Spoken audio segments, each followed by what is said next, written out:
Well, hello. We are on the line today with my good buddy Brad, and the theme for today is going to be kettlebells, Brazilian Jiu-Jitsu, and I'm sure various other fun things. So, Brad, I will kick it on over to you, man. If you wouldn't mind just introducing yourself and maybe a little bit about how we came to know each other. Yeah, gladly. So hi, listeners. My name is Brad Congram. I am the least qualified person I think Zach has ever had on this podcast.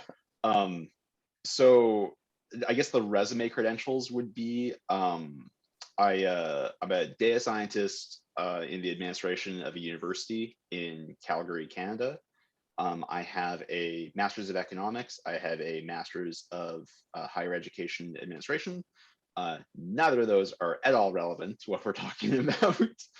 I am also a Brazilian Jiu-Jitsu brown belt under Jordan Naylor and Anderson Gonçalves here in Calgary. I am the no-gi instructor at Elite Martial Arts here in Calgary. And I've been teaching since blue belt, which would be about 4 years ago, but 5 years ago. Yeah, about that long. Outside of that, I have been working out with kettlebells consistently, if not exclusively, since about 2014, 2015. So just in terms of like the experience you have as a jiu-jitsu hobbyist, or someone who's like, I don't want to go to a gym, I want to work out at home, kettlebell seems like a good option. I'm kind of your guy because I've lived both of those paths and they're very well tread for me. Yeah, man. It's funny, and we've talked about this, I'm sure, at least a couple times. Obviously, I'm a super duper kettlebell nerd, and like the kettlebell side of things has informed my fitness life kind of almost from day one. And I've only recently gotten into jujitsu in the past couple of years, and unfortunately, between pandemic times and now a broken leg, I haven't Yes, been you as bring your shit in consistent. kind.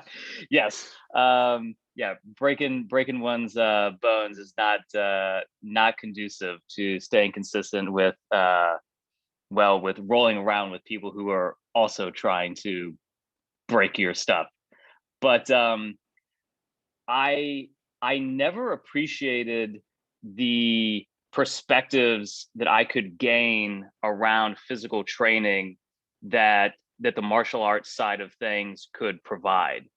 Because when you're just lifting weights, and kettlebells give you this a little bit in a sense that it's kind of a live weight, and that there's kind of a pseudo martial arts aspect to it, like if you really get into the weeds with how people train with it. But the fact is that the weights don't fight back. And This is very I true. and I never realized just how much learning there is that can be had when you're in these um for lack of another way of putting it, combative scenarios with other sentient beings who are trying to actively do to you what you're trying to do to them. And and what I'm now realizing is that that dynamic was really the one thing that I was obviously missing in my understanding of how the human body actually works. So So that's let's just like a weird rant, but like now, because I always heard that, like martial arts and kettlebells, it's like peanut butter and jelly. And like maybe on paper, like I understood that, but it's one of those things where you just don't get it until you actually have rolled around a little bit. what I always find like kind of funny is I feel like we're kind of slowly journeying to the same place, but we're coming at from different sides of the equation. Where like I got super into jujitsu to an unhealthy extent, and then slowly, as a consequence of that, I was thinking, oh, I'll go lift some weights. Joe Rogan says kettlebells are good.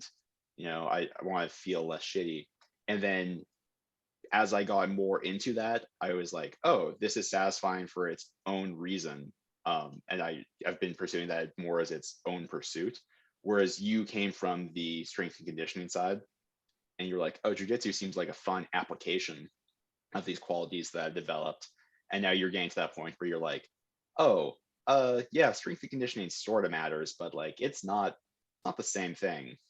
It's like you get a whole bunch of people who show up to try classes, and they're clearly very fit people, like they're clearly very strong or they have good conditioning. And maybe they can beat up some white belts just by being able to overpower them.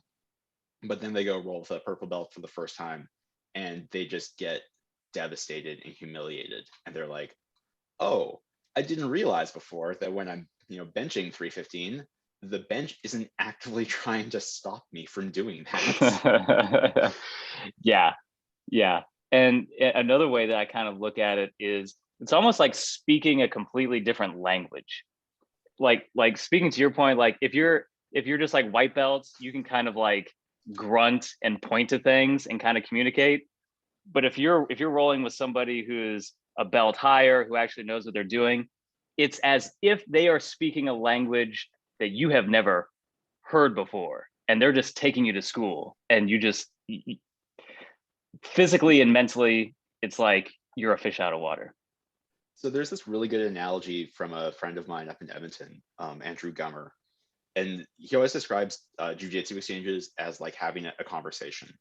So like in the case of black belts rolling, it's kind of like having a live conversation face to face. Whereas with like brown belts rolling, it's kind of like you're sending letters to each other. Like you're using complete sentences, but you have to kind of structure it a little bit different because the time element's not quite there. And then purple belts are using complete sentences, but they aren't using analogies and like euphemism and stuff like that. And blue belts are like kind of gain the subject verb relationship. They're like, I am Kimura.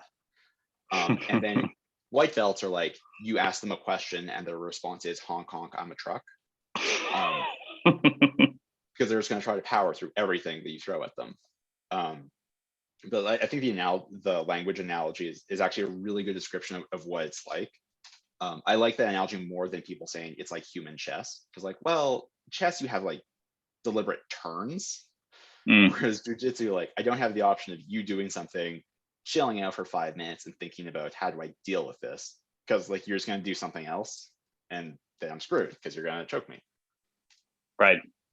Yeah, that's very cool to hear. And yeah, the language analogy is, yeah, it's so true, and it's such a powerful one because, yeah, I mean, one way of looking at it is it's almost like you could almost look at it like debates.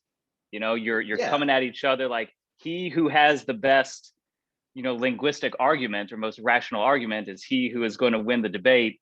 And you both, ideally, if you're like at the same level, come at it with the same command of the language or the same words to use.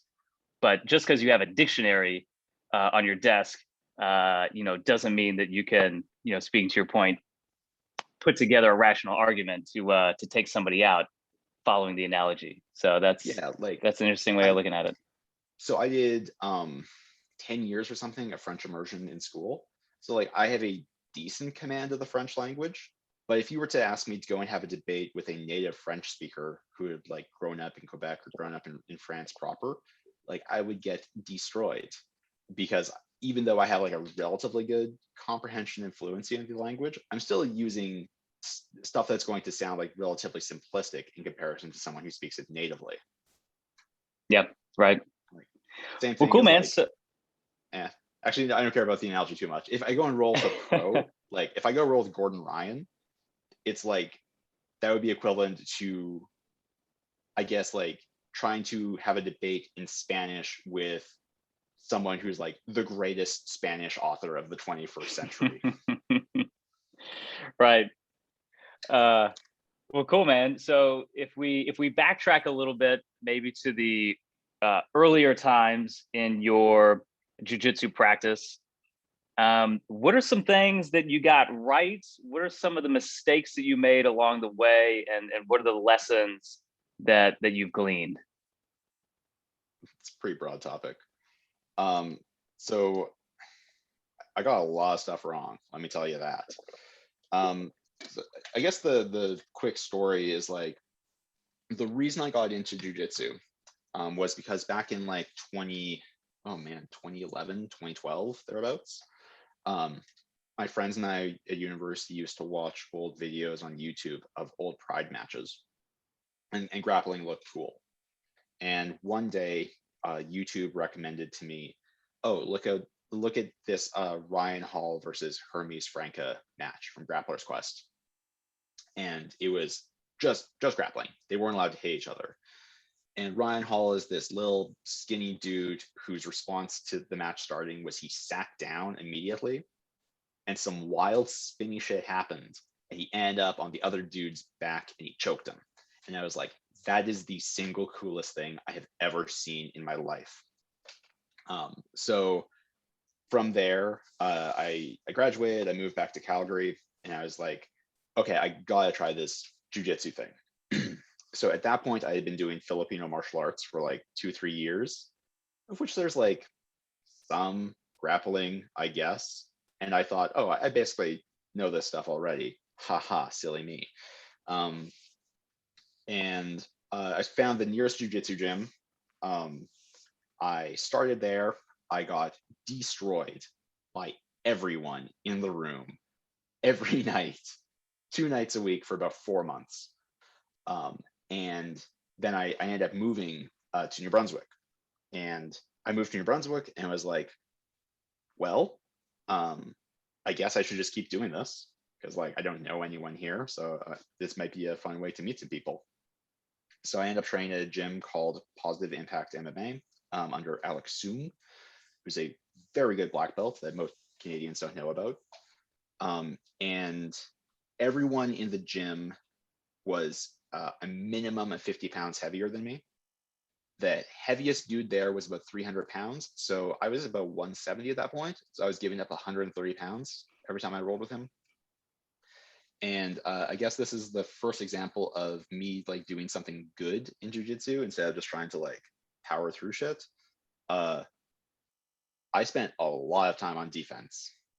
Like, I don't think I tapped anyone that year. Everyone just like kicked my ass, took my back, tried to strangle me. So I spent an insane amount of time on defense. From there, I ended up moving to Edmonton after about a year where I trained with Andrew Gummer at Method BJJ. I was there for like 16 months, I think. And Andrew is an outstanding black belt and a very good teacher. And he was kind of the first person that really illustrated for me the importance of concepts versus techniques. So that was where I started thinking about things in terms of like, why do people move this way? How does the human body work?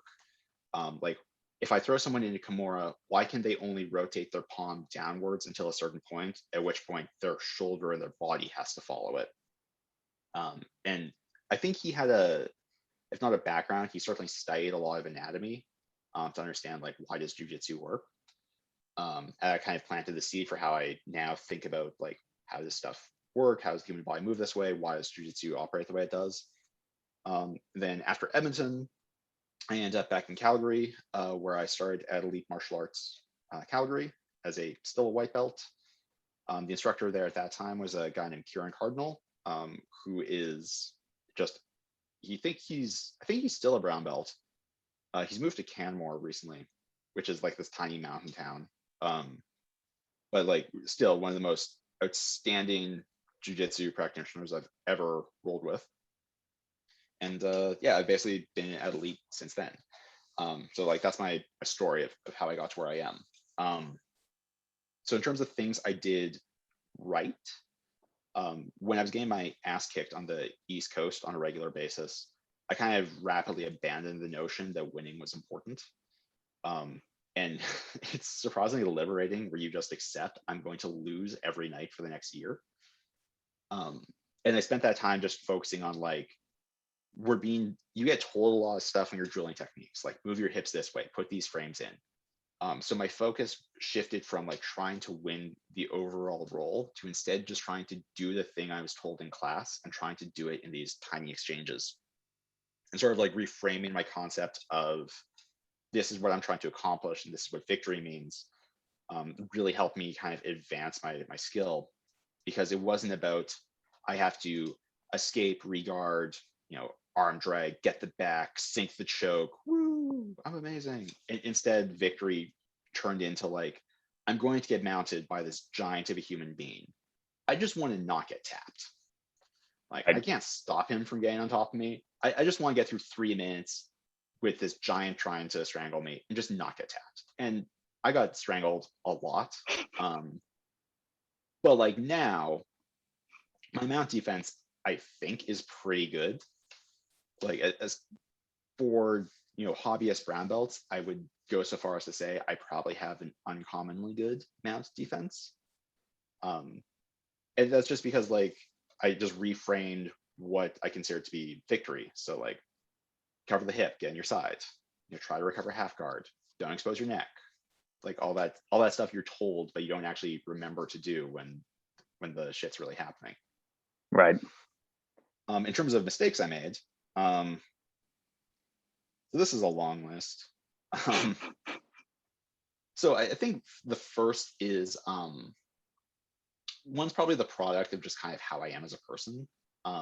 So I get unhealthily into things. I can't just sort of like stuff. I have to really, really like it. So I watched a stupid amount of technique videos on YouTube. I spent a stupid amount of money just watching instructionals.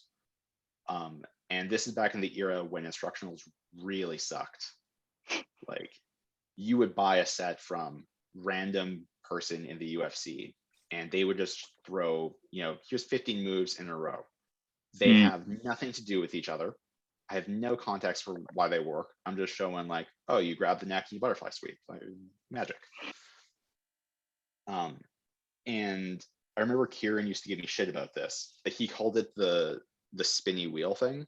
So remember on MacBooks, when the processor, when the RAM was maxed out, it would give you the little spinny wheel as it froze and wrote a swap file. So what would happen to me a lot is I would have watched all this jujitsu and would have seen all these incredibly cool techniques. And I'd be rolling with someone and I'd get to a spot and I'd be like, oh, I know that there's stuff here. And I'd go into the spinny wheel thing where I'd freeze and I'd flip through this catalog of like, here's 30 different moves and here's the one I should be doing. And then by the time I realized what I should be doing, like moment's gone, they pass me, I get smashed. And then I'd be frustrated and I'd be like, I just have to think faster. The other big mistake I made, which is actually something I now like yell at my students about. So I'm a pretty lanky individual, as I'm sure you noticed, Zach, because you've seen videos of me lifting. I got some long ass legs and some very long arms. So I very early on went on to like Reddit and was like, oh, this is how I'm shaped. What should I do? And everyone said, bro, guard. The Berimbolo is amazing. You want to play De La Hiva. Like that's what you got to do if you're long. And through like white belt onto most of blue belt, I was like, oh, I'm a guard player. That's what I do. And I'd be shown how to like, I'd be shown takedowns, or I'd be shown close guard, or like, different kinds of passing. And I'd be like, I don't care about any of that because I'm a guard player. I'm going to win off my back. And like, seriously, all the way through most of white belt onto blue, all I would do is I'd pull guard, throw in De La Hiva, and I'd Berimbolo. And it worked great until one day I did that and my meniscus exploded. Yo. And I couldn't use my right leg really for about a year. So at that point, I was forced to play half guard, which I hated. Like I hated half guard more than anything. And I was forced to play nothing but half and deep half for a year. And now it's at the point where if you were to ask my training partners, like, what's Brad good at? They would say, oh, he's got an outstanding half guard. Like, just don't let him get half guard on you. So the mistake I made, to wrap this very long rant up, the mistake I made is I defined myself very, very early. And like, if you're a white belt, if you're just starting jiu-jitsu, don't go to YouTube. Don't look up all the cool techniques. Don't go to Reddit and ask, what should I do? This is my body type. Like, just enjoy drinking from a fire hose. Don't define yourself too early. And what you'll find is the thing you're good at, you'll kind of like stumble into naturally through circumstance and through trial and error. Mm-hmm. There you go. Long rant over. Cool. And yeah, that's great stuff. And you can draw a lot of parallels between the things you said there to training. So the thing that, on the positive side, you not necessarily needing to win, quote unquote, to make progress, but instead focus on the fundamentals, defense, just really working on those fundamentals of not dying.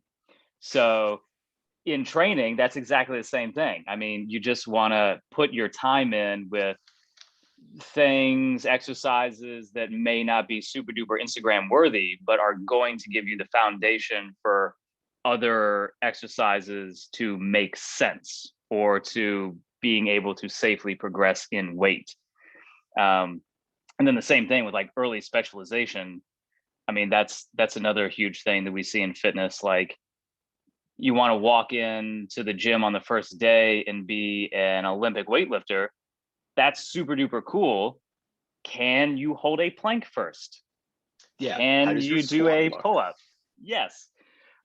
Before we're doing like, snatches.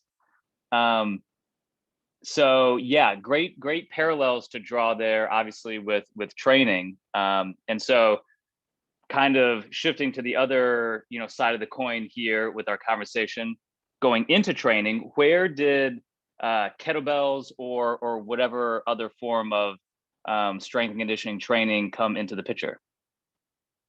So for context, I was a very fat kid in high school. And actually, to expand that context, how there's a lot of interviews with like professional trainers or with jiu-jitsu athletes where they're like, I wasn't that athletic, and then they mentioned that, oh, I also played 12 years of soccer and turned down a chance to go pro. Sure. So I was like 210 pounds when I came out of high school. I was cut from every single sport team I tried out for. I got cut from the badminton team. Do you know how incredibly bad of an athlete you have to be to get cut from the badminton team? I would imagine pretty bad. Yeah, right. Like, I was fat and lanky and like really uncoordinated. It was a nightmare. So anyway, what happened was I was like 23, and I just wanted girls to be interested in me. Tale as old as time, brother. Tale as old as time. So what ended up happening was I went onto Reddit, because that's what you did back in those days. And I was like, oh, what should I do? And this makes me cry for so many reasons. Reddit's like, bro, strong lifts, 5x5, gallon of milk a day, change your life. And that's what I did for a year. Sure. And this carried on until I was in New Brunswick. And I was in New Brunswick and I had an accident while cooking, and I put a knife into my hand and had to get 7 stitches in like the web of my thumb. I still have the pictures, very vivid memory. I'm afraid of spaghetti squash now because they give me non-flashbacks. Ouch. And all of a sudden I couldn't use my hand to bench or squat or deadlift. And I was like, well, I guess I could do some push-ups. I can kind of hold a pull-up bar. I guess I'll try that. And again, I went to YouTube. I am every single shitty fitness trend that the internet has ever experienced, by the way. I went to YouTube and I saw BarStarzz, and I was like, oh, this is cool. Oh, yeah. You say like pull-ups and push-ups can give me a good physique. So I did that. And And then I moved to Edmonton, and I started training at Method, and I was getting a little bit more serious about jujitsu. I went from like training 2 days a week to, this is also hilarious in hindsight, I was training 4 days a week and thought I was an absolute savage. And I was like, oh, I wonder what helps with jujitsu. And lo and behold, there's the YouTube recommendation, Joe Rogan.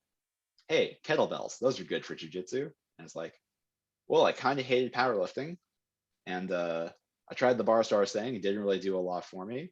Maybe these kettlebell things will be good. And I ran out and I bought my first kettlebell, 35-pound kettlebell from Canadian Tire, which is it's a very large like department store chain here in Canada. Uh-huh. I realize now that you have no context for Canadian Tire. I have a little bit, only because I've spent a decent amount of time in Canada, but yeah, it's not a tire store. No, it's everything but tires, actually. Yeah, so I picked up a kettlebell and I watched a couple of videos about how to swing, and I had my first like breakthrough moment of doing the right thing. And I asked the trainer at the YMCA, hey, how do I do a swing properly? And I think his name was Calvin.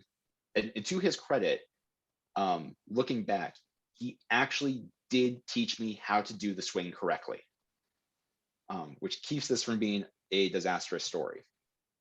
And from then on, it basically turned into like, well, I don't want to pay for a Y membership. I can't get to the school gym. So I know what I'll do. I'll just do simple and sinister.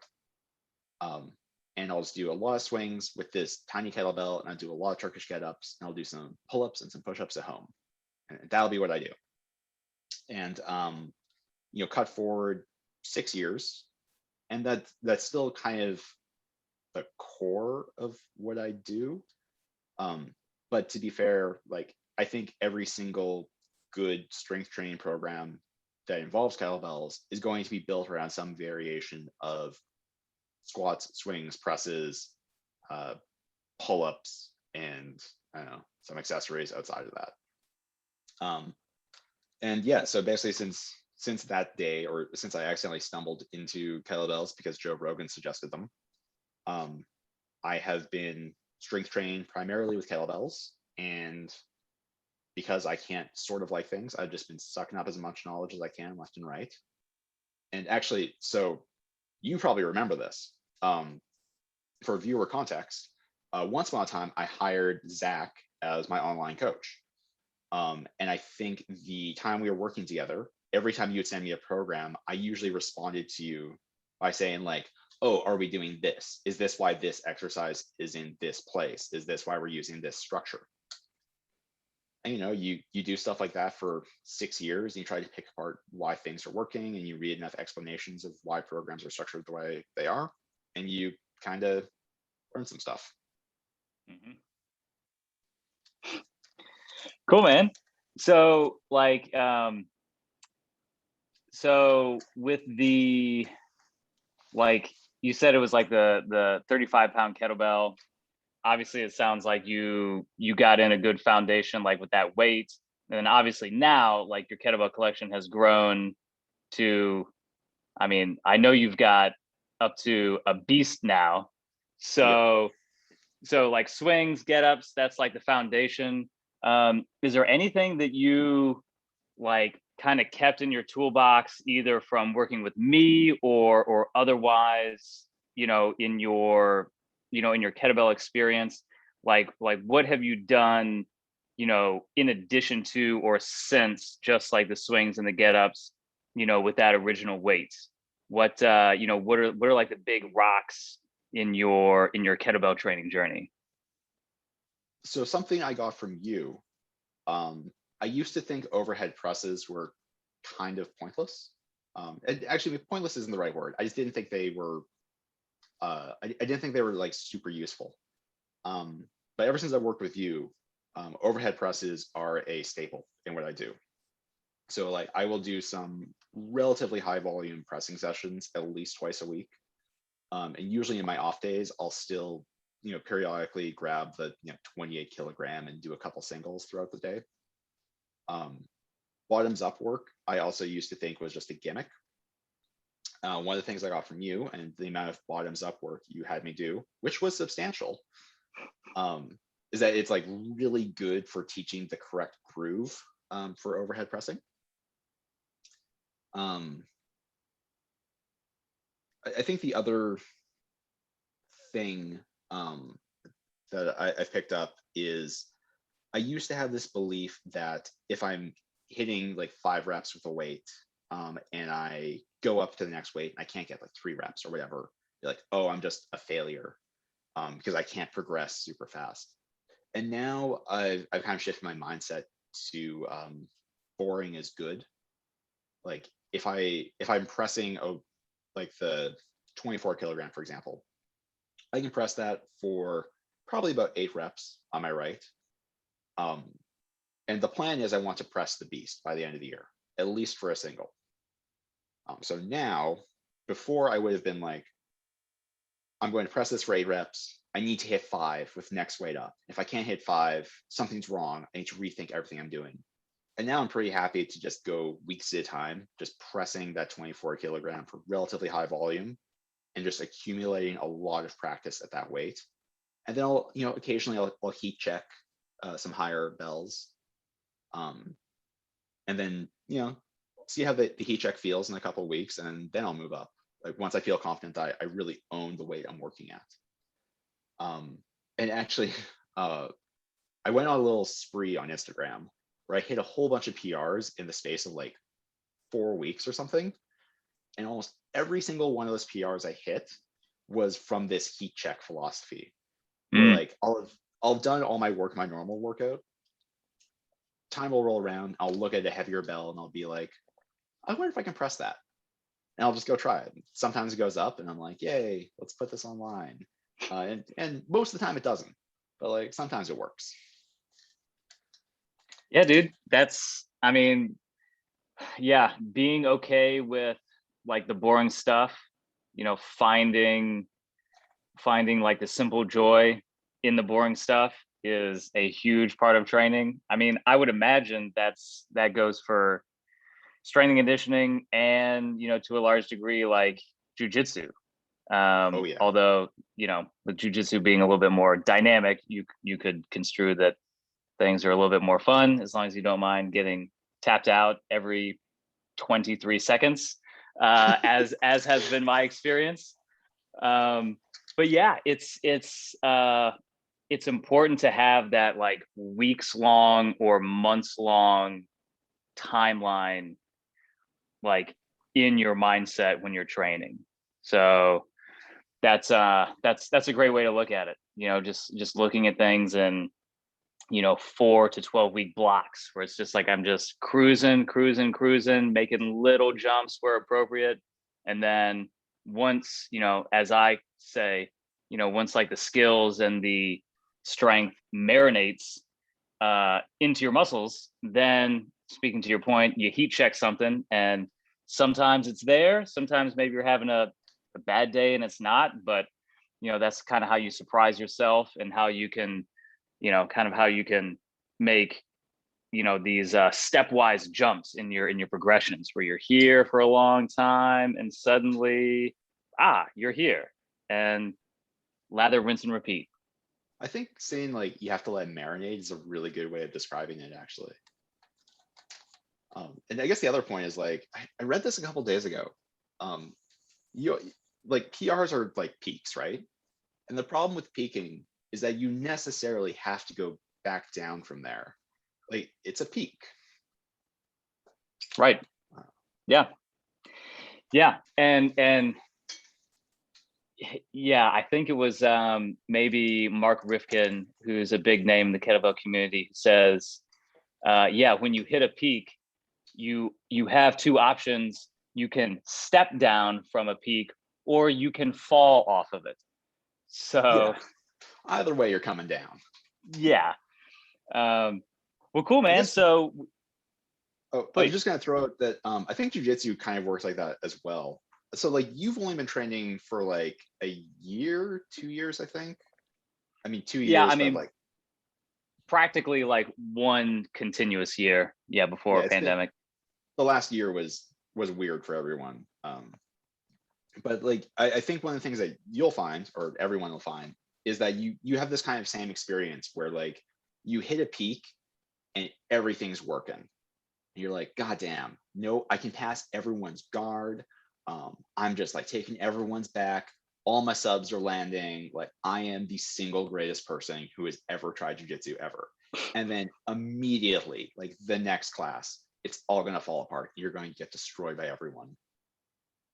And like I have lived this so many times. I can vividly remember a night where I went to class on like a Monday, and it was very much that experience of like I was ripping through everyone's guard, I was strangling everyone. I was like, oh my god, I am so good at this. And then I taught a class.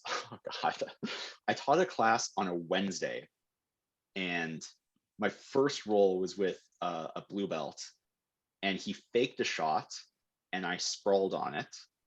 And before I could get back up to my feet, he grabbed me in a guillotine and picked me up. And I was like, oh, I'm getting destroyed tonight. And I seriously got tapped out. In 5 rounds. I probably got tapped out at least 20 times. Like everything just fell apart. Dude, it keeps you humble, man. Like I never understood true humility before jujitsu. Yeah, I mean, getting pimped by someone about 50 pounds smaller than you will do that. Yeah, yeah, and uh, yeah, it's so funny. It's so funny, all of the little life lessons that you can glean from training of any kind. You know, whether that's in the weight room, whether that's with martial arts. Um, so now that we've talked about like jujitsu, we've talked about kettlebells, you know, bringing them together.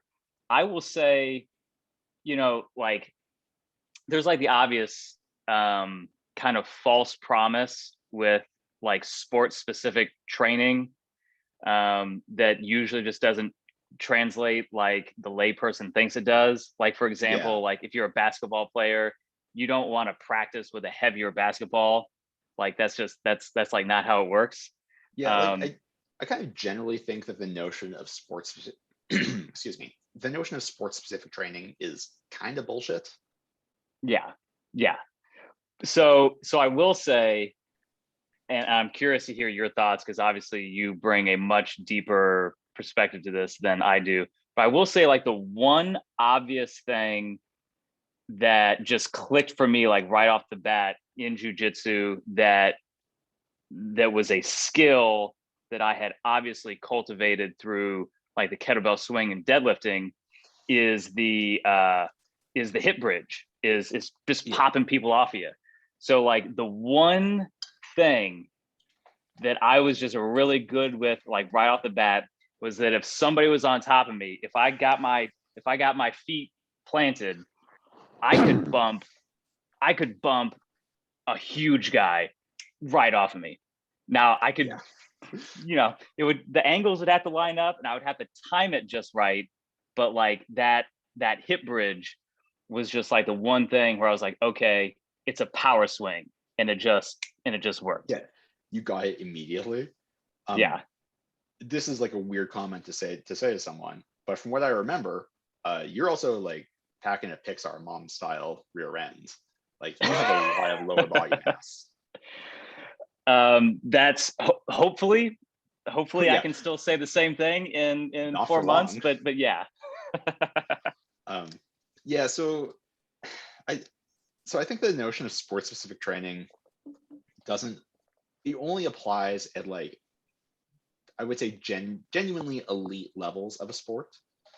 And the example you've given of the hip bridge is the only exercise I ever see people doing in the gym, loaded, like just doing barbell hip thrusts. The only thing I ever see in the gym that I'm like, that exact movement with no modifications and no other pieces being shifted around, that is exactly what you do in jujitsu, right? Because it's just driving your hips forward. It, everything else, all this stuff about like, oh, well, you have to do like these lunges or, you know, stand up this way or do weighted punches or something for hand fighting. Like it just doesn't, it does not carry across.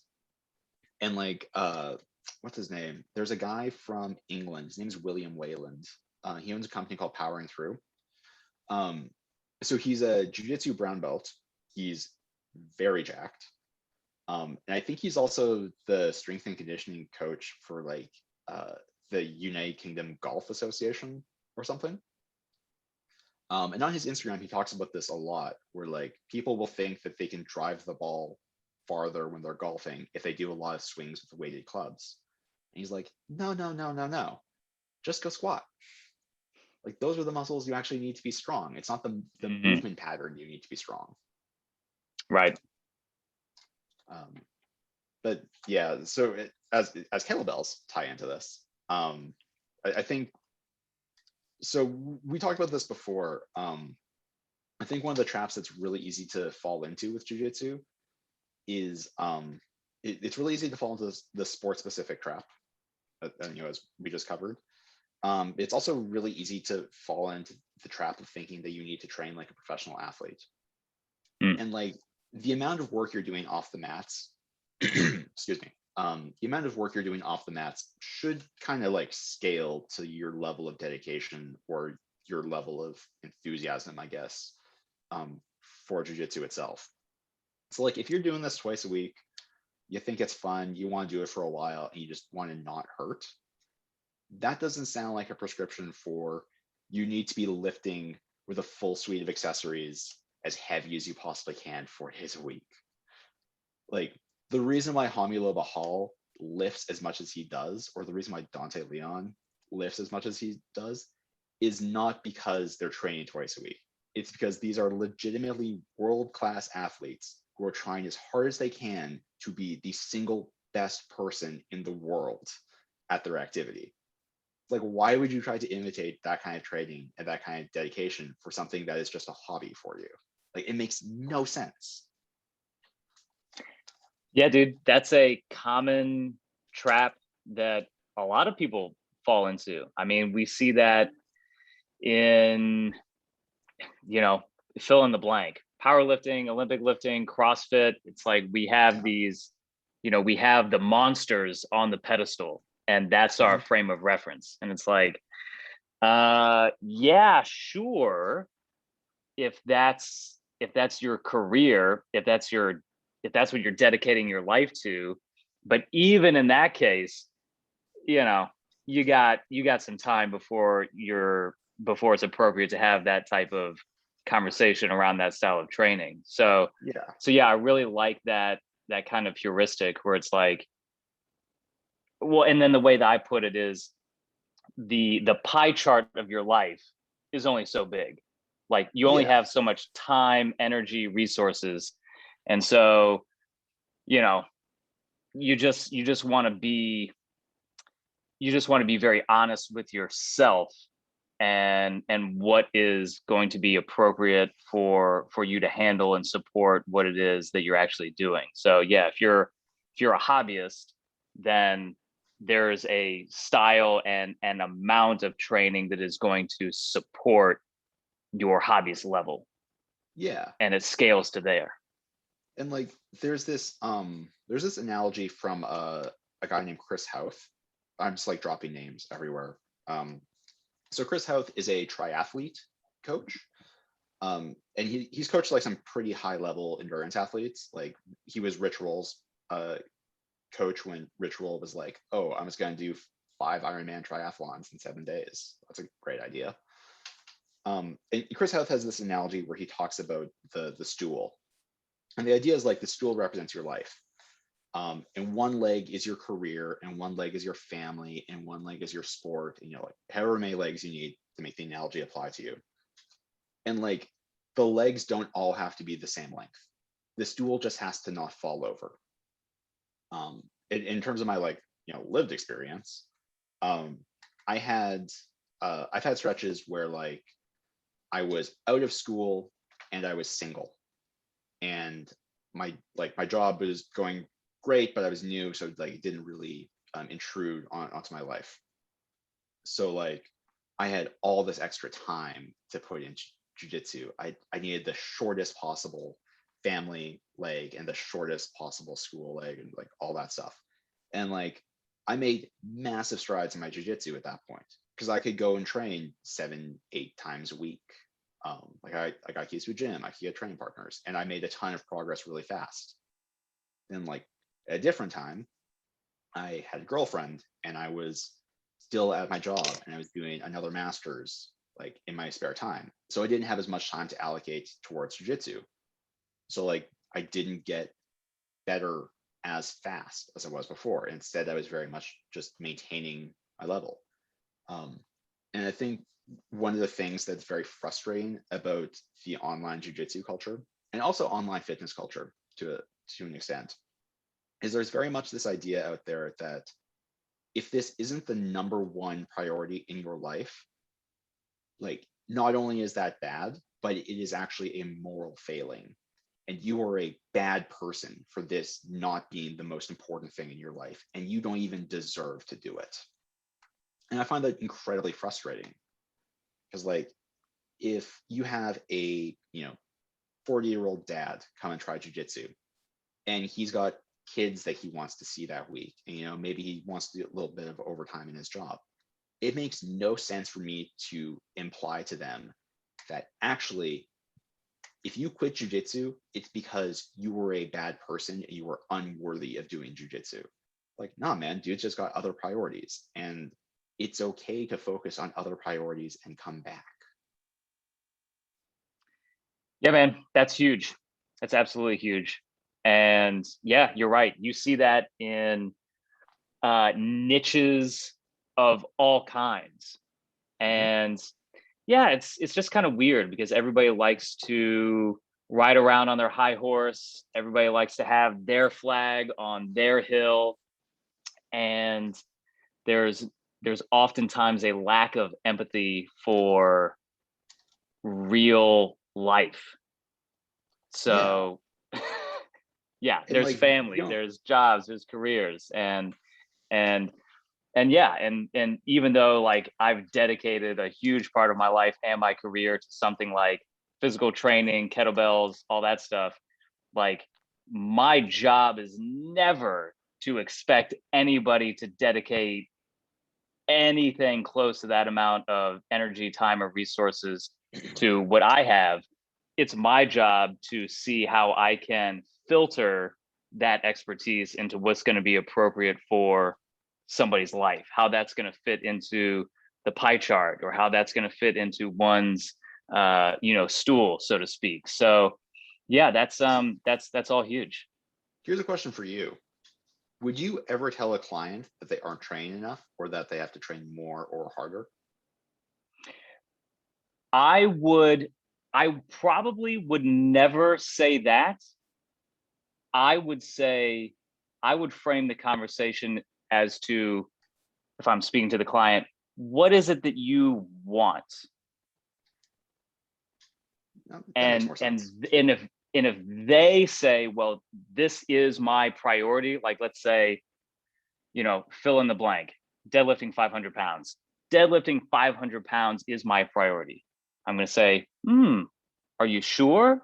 Tell me more about that. Tell me more about like your life circumstance. And either they're going to talk themselves, hopefully honestly, into, okay, this is my priority. And then they say, okay, I need to reprioritize some things to work harder. Or, you know what? It turns out I'm a mortal human being and I do have other priorities, and maybe deadlifting 500 pounds can happen in 2 years as opposed to 6 months. And I would kind of frame the conversation that way. But that's a very that's a very good question. So I would say, in the interest of treating everybody like an adult, it's not my job to tell you that you're working too hard or not hard enough or whatever. I want to just be a mirror and say, what is it that you really want? And let's be very honest, open, and clear about how your life looks, how you want it to look, how you want to live your life. And then if that necessitates a change in behavior one way or the other, you tell me. That's So kind of how I would approach it. I'll throw a follow-up onto there, just because I'm kind of curious. So what proportion of your clients would you say give you like specific goals like that? Like say, I want to deadlift 500, or like how many do you think are kind of expressing that there's like an emotional thing they want? Like, I want to feel more confident, or I want to be more comfortable in my body. Yeah, good question. I would say the rough percentage of people who have like hard performance goals are probably around half of my clients. Mhm. And I would say probably half of those have performance oriented goals that like would really necessitate what I would consider like really serious training. Like a Yeah. lot of people come in and they're like, hey, I want to accomplish this. And it's like, yeah, absolutely. You stay consistent, like, you don't get hurt. Like this is definitely in the ballpark in 6 to 12 months.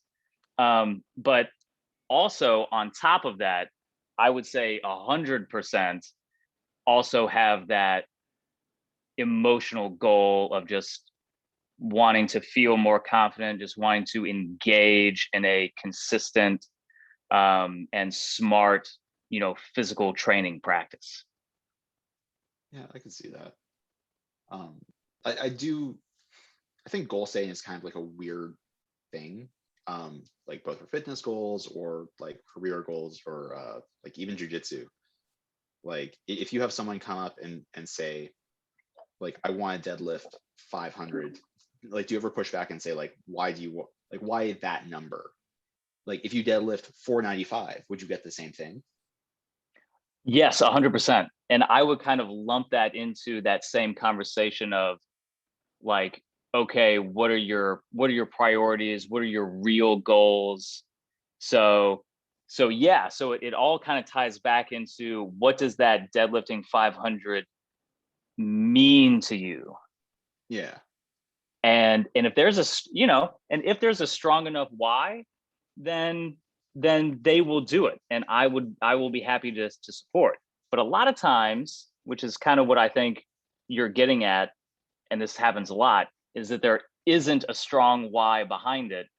Mhm. And I want to make sure that it doesn't fall apart and blow up in your face, Yeah, because you can that makes destroy sense. yourself chasing numbers, chasing goals that ultimately the juice ain't worth the squeeze.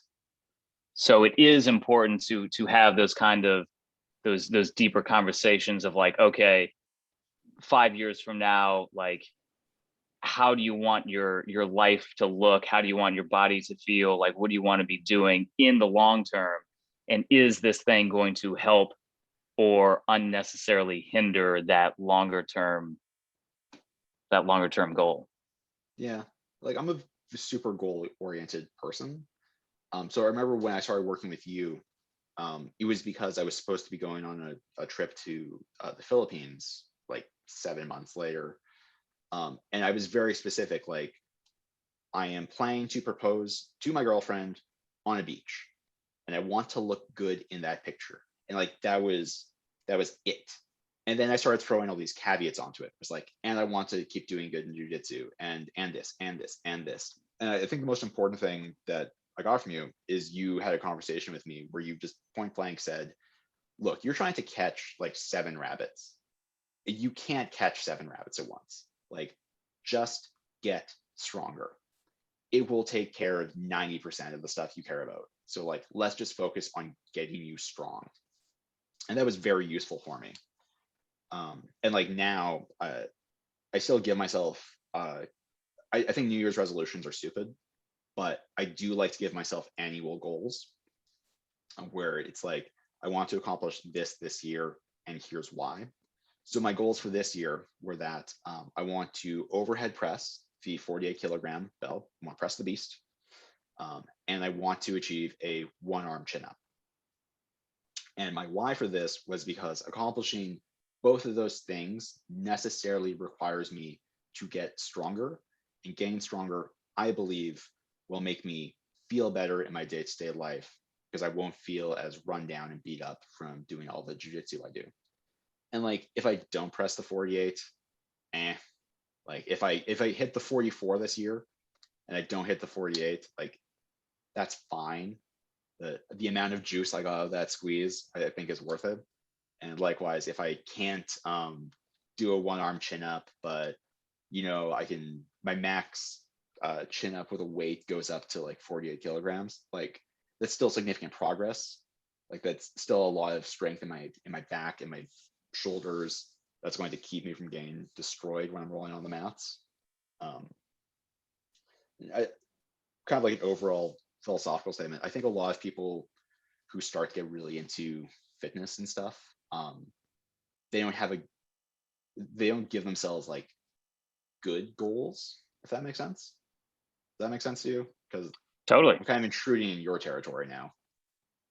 No, I mean, I think anybody who has undergone like the process of, I mean, anything could be like academic, like you've got all these degrees, could be martial arts, you've been in jiu-jitsu for so long. I think anyone who has dedicated themselves to a craft and a path for so long has probably seen these patterns play out in different ways, both with yourself and with other people over the course of time. And yeah, I mean, a lot of our goals kind of come to us on a silver platter from tradition, from media, from our friends, from our family. And those are all maybe good, maybe places to start or creative constraints or boundaries, but it's all bound to kind of blow up in your face if you don't do this deeper work that I think we're talking about. Yeah, like having a good understanding of why you want something. Mhm. That's one of the weird things about jiu-jitsu I've noticed is that people show up, they'll read about it online, they'll show up and try a class, and though they won't say it, they clearly want to tell you that their goal is to become a world champion. And it's like, you do not know how much work that is. Like, there are people who started working towards that goal when they were 12. They worked towards it for 20 years and they never got that.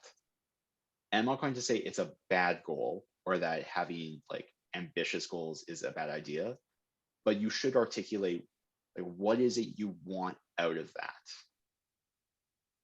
Mm-hmm. Yeah, man. What you're really doing, like with goal setting, is I think you're choosing your problems. Yeah, that's a good way to think about it. So it's like if you want to be a world champion, you are signing up for a lot of you're signing up for a lot of stuff. Yeah. So it's really like, okay, are you going to get the benefit from signing on to this path? Are you still going to get the benefit if you don't get the gold medal, if you don't get the first place finish?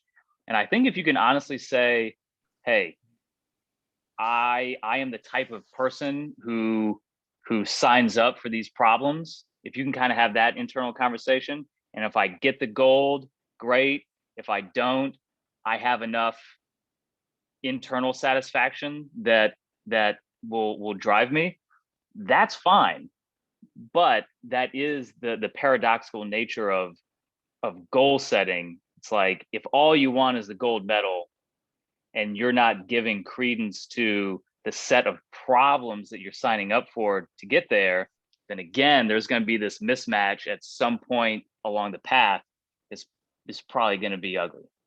Yeah. And like, so jiu-jitsu is also a weird example because it's such a, it's such a niche sport. I guess even strength stuff is a niche. Like that's a relatively small cross section of people.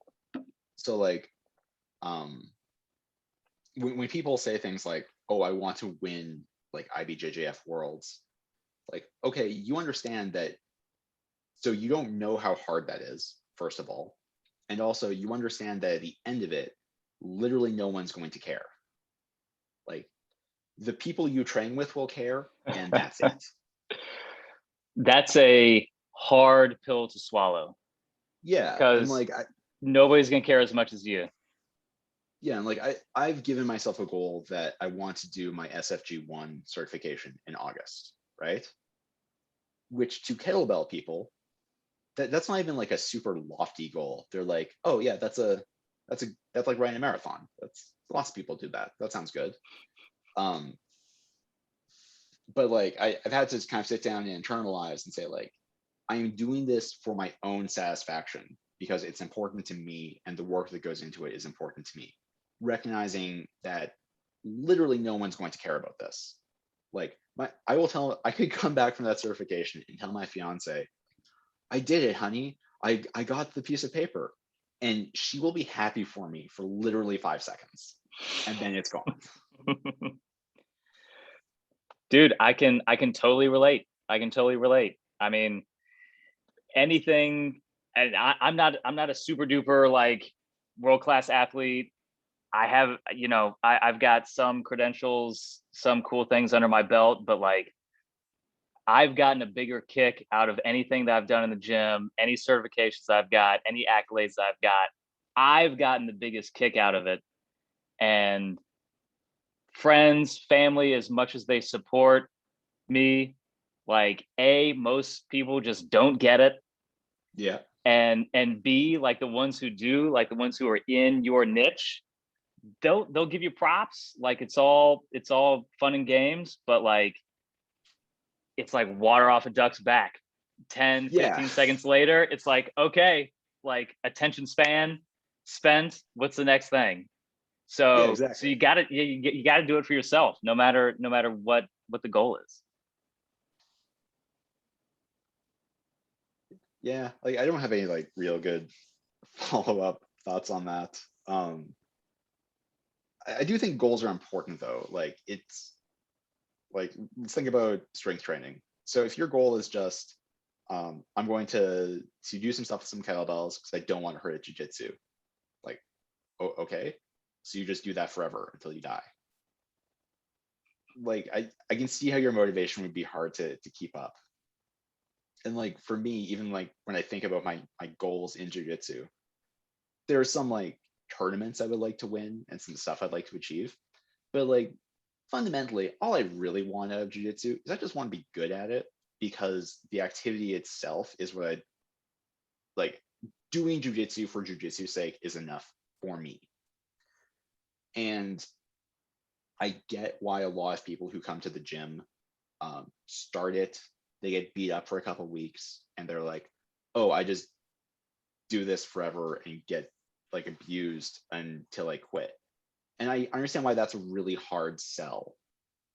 And like for me, it's weird because like you don't love this experience. I think it's great. But I understand why a lot of people try it and they're like, I just wanted to get into better shape.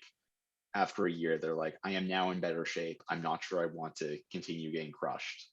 Like, yeah, I get it. And I guess one of the things I do not like about kind of the overall jiu-jitsu culture, it goes back to what I was saying earlier, is that when people quit for those reasons, and you go online, you see a lot of people who are like, well, they quit because they just couldn't cut it. And like they quit because they themselves are bad. And I just don't think that's a healthy mentality. And if anyone's listening to this and they're thinking about trying jujitsu and they're worried about exactly this, that they'll try it and they won't like it and they'll want to quit. And that means that there's something wrong with them or they lack some quality that you're supposed to have to succeed in jiu-jitsu. Let me just be the guy that's done it for 8 years and go ahead and say this to you. If you try it and you don't like it, it's okay to quit. It's a hard thing to do. It's difficult to go to the gym multiple times a week, knowing that you're probably going to get beat up by at least one person. If you don't want that, that's all right. There are other things out there for you to do. There are other activities through which you can drive satisfaction, improve your fitness, build character, whatever it is that you want out of this experience. You can get it in other ways. And there's nothing wrong with you if you try jujitsu and you think, this is really hard and I don't think I want to do this for the rest of my life. Well put, Brad. Thanks. And I'm glad you said it. And you can fill in the blank with any number of things. And yeah, again, that goes back to like my role as a coach. Like, again, it's not my job to turn anybody into me or to force, kettlebells or strength training onto anybody. It's like, I'm not here to force you to do anything. I'm here to expose you to new ideas, new training ideas and methodologies, and see what sticks. Because it's a great big world out there. There's lots of fun stuff to do. There's no need to physically and emotionally or metaphorically beat yourself up, run into a brick wall if you're not fundamentally enjoying what you're doing. Yeah.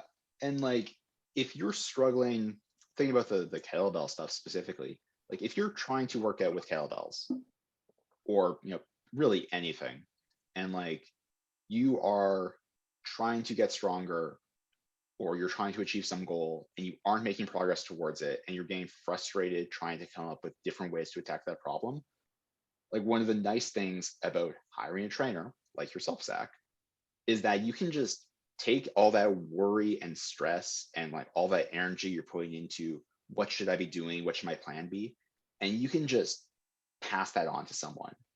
Like you can just download all that worry onto someone else and they will give you a program, and you take that and you shrink it down to just show up, just do the thing I'm supposed to do. And like, that's it. That's all you got to do. And it's incredibly like liberating and surprisingly relieving to be able to do that. Yeah, man, 100%. Cool, man. Well, I will just kind of maybe wrap up on this. And this is kind of a thought that has been marinating now for a couple of weeks. And that is, now that I've essentially lost, function of my right leg, I don't have, I don't have performance oriented goals like for the gym. Like it just really wouldn't be appropriate at all. But I'm enjoying like the things that I'm still able to do. I'm just enjoying the process of doing them, even if that's just doing bird dogs and dead bugs on the floor, some band pull aparts, some kettlebell presses, some bicep curls. Don't lie. All the curls, dude, all the curls. And am I going to have any sort of reasonable PR like in the next 12, 18 months?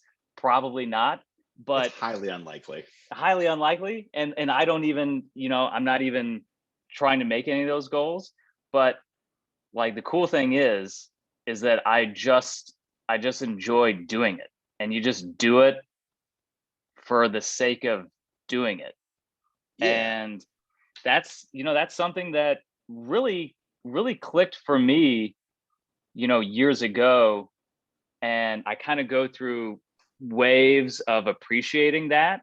But when you have a major setback in any kind of way, be that, pandemic, being locked up in your house, be that an injury, and you have all these constraints, these are the times where you're really just kind of forced to look at yourself in the mirror, and you're either like, well, do I enjoy this for the sake of enjoying it, even if nobody cares, even if nobody sees you, even if you're not going to make any like Instagram worthy progress or get the gold medal or, so it's like the cliche thing. If you were like the last person on earth and you were never going to get any attention or any sort of extra benefit other than just enjoying the process of just doing it, would you still do it? And if the answer is yes, then that is an extremely powerful thing to realize and to respect. So what's funny about this, so one, I am the absolute worst person in the world for like looking for Instagram accolades. most of my PRs in the last year I posted more of like, holy shit, guys, this actually happened, rather than anything else. Like a couple weeks ago, I put up that stupid set of swings I did when I tried to kill my grip. Which for anyone listening that doesn't follow me on Instagram, I did 48 swings in a row with the 48 kilogram bell. Like the bell, I didn't let go for 48 swings. And for anyone who works out with kettlebells, you know that's a lot of swings with a lot of bell. But I think one of the things that's been really useful about the pandemic, for me personally at least, so I was burning out on jujitsu. I had some like pretty aggressive competition goals, and the pandemic just completely sideswiped them and just like knocked them away. And I was forced to take a lot of time away from jujitsu.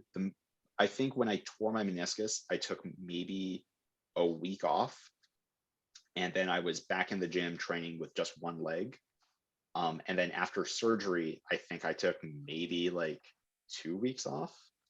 So the pandemic has forced me to stop doing jujitsu for the longest time in 8 years. And I guess one of the things I got from it was that the goals actually weren't that important. Like the competition aspirations weren't that important. And instead, when the gym reopened briefly, and I got to go back and just train, I had this moment where I realized that like, oh, I just like doing this. I don't really care about whether I win any of this stuff, or if like I get praised for being the guy who invented this strange ass guard. Like I just like doing jiu-jitsu. It's just really fun. And just in terms of motivation or like your mental well-being, it is incredibly like relieving and encouraging to get to that point where you realize I just like doing this and I just want to do it more. And like if you can find the thing where you're like, oh yeah, I just like doing this thing for its own sake, like just hold on to it with both hands. Like don't let that go. Like don't snap your ankle in twain so you have to give it up like some people in this conversation. Some of us have to learn the hard way, man. Well, the lesson you learned here was don't try to fight a mountain. Yeah, nor the poles that are burrowed into the mountain. Yeah. Well, on that note, Brad, this has been a super cool conversation.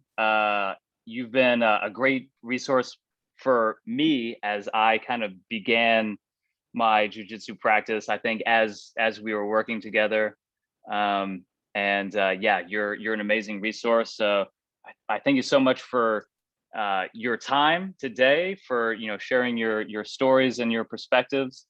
And yeah, I'm glad that the conversation went in the direction that it did, when we really get down to brass tacks, which is what this whole training thing is all about. So yeah, man, I appreciate it. Yeah, I'm super glad to be on here. So thanks for inviting me to come on. Absolutely. Well, cool, dude. Well, obviously you're not necessarily a fitness content creator, although I mean you have put up some pretty cool kettlebell videos. But if you so choose, if you want to let the people know where they can find you online, by all means, share your handle. So you can find me on Instagram. I'm at Spudtopia, SPUDTOPIA. It's a weird joke based on my nickname when I was a kid. If you're on Reddit, I am half guard hipster. So half_guard_hipster. I show up in the kettlebell subreddit and the jiu-jitsu subreddit occasionally. At some point in the future, probably if I get my SFG1 in August, I'll probably spin off a separate account. I don't have a name for that yet. It'll probably be something stupid like kettlebells and fries. But yeah, if you find me on either of those platforms and you have a question about kettlebells or jiu-jitsu, like just shoot me a message. I would love to respond. And I'll just swing. I'll shoot my shot on this. If you're someone that's looking for a data analyst or data scientist, I'm super happy with my job. But if you listen to this and you're like, I like the cut of that guy's jib, shoot me a message. I'm willing to talk. Love it. Well, cool, Brad. Well, hey, again, thank you so much. This has been really fun. And yeah, we'll be in touch again real soon. Sounds awesome. Thanks, man. See ya.